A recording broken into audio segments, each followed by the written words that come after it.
Hello বন্ধুরা, কেমন আছো তোমরা? আশা করতেছি তোমরা সবাই ভালোই আছো। আজকে আমি একটি চিলি পনিরের রেসিপি লইয়া হাজির হয়েছি। আশা করতেছি তোমাকে ভালো লাগবো। তো চলো শুরু করা যাক।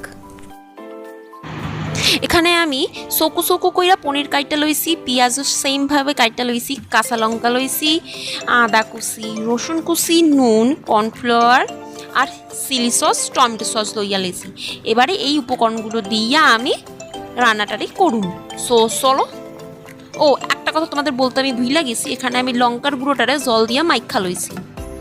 এরপরে আমি একটি পাত্রে পনিরগুলোকে ঢাইলা লইছি এবং এইটার মধ্যে আমি কর্নফ্লাওয়ার দিয়া লইতেছি।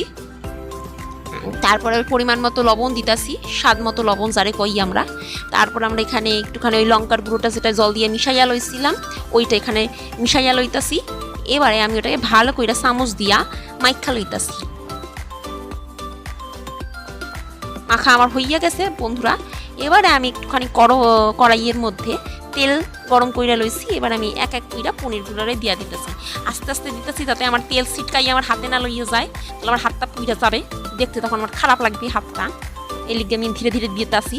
দিয়ে এবার আমি খুন্তিটারে দিয়া চাকুইরাল নাইরা সাইডা লইতাছি। তো ভাজাটা আমার হইয়া গেছে।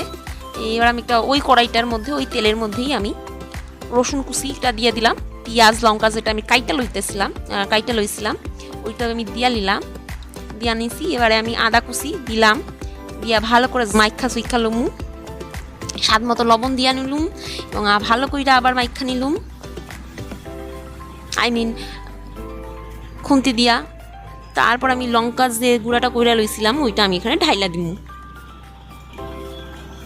যাতে একটু গ্রেভি হয়। তারপরে ভালো করে ওইটাতে মাইখা নিতেছি। এবার একটু সস না দিলে কিরকম লাগবে খাইতে, এই একটু সস দিচ্ছি, চিলি সস এখানে আমি দিয়া নিমু। তারপরে ভালো করে মাইখা নিতেছি। এবার আমি টমেটো সস দিব, আগেই তো কইলাম একটু সস না দিলে কিরকম হবে রান্নাটা, এই জন্য আমি একটু সস দিছি। দিয়ে ভালো করে নাইড়া নিতেছি। দেখতেই পাচ্ছেন কি সুন্দর একটা কালার আইছে। এটা আরও ভালো কালারটা হবে যতটা টাইম যাবে। এবার আমি এখানে কর্নফ্লাওয়ারটা জলে যে গুইলা রাখছিলাম ওই জলটা আমি এবার এর মধ্যে ঢাইলা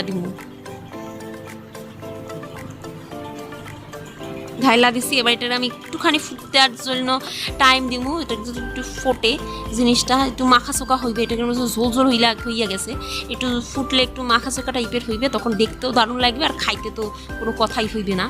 যা গিয়ে আমি নিজের প্রশংসা নিজেই কইরা লিমু। এবারে পনিরটা আমি ঢাইলা দিব যাতে পনিরের ভিতরে ভালো মতো জিনিসটা ঢোকে আর খেতে স্বাদ লাগে ওই লিগা।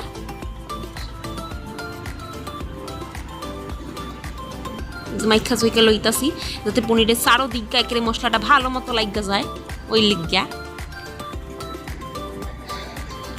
এবারে আমি সামান্য লবণ দিয়া লইতাছি, আমার লবণটা একটু কম হয়েছে ওই লিগে একটু লবণ দিয়া নিব, ভালো করে এটা কষাইয়া নিব, মাইখা চইকা নিব। কি ক্লোজ আপ দিয়ে কি দেখতে কি স্বাদ লাগতেছে, আমার দেখেই লোভ লাগতেছে, জিভ দিয়া জল একেবারে গড়াইয়া পড়তেছে। ওহ কি টেস্ট! প্লিজ বন্ধুরা একবার হলেও তোমরা বাড়িতে ট্রাই কইরা দেখো, আশা করতেছি ভালো লাগবে। অনেকেই আছে এটা ক্যাপসিকাম দিয়া করে, কিন্তু আমার ক্যাপসিকামটা অতটা পছন্দ না, লিগে করি নাই। হা।